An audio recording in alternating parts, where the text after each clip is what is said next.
enterprise deals are rarely won with just one single contact, right? So in this demo, I'm going to show you how Seamless and Claude can help map out the full buying committee across multiple departments at a target account with just one single prompt. All right, so here's the prompt I'm giving Claude. We want the whole buying committee at Target for a sales intelligence platform.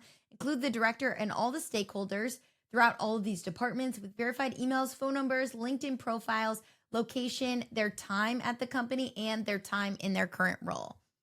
So Claude ran that whole task and it built out our entire buying committee. It's also noting the top people to focus on in sales, RevOps, marketing, IT, security, etc.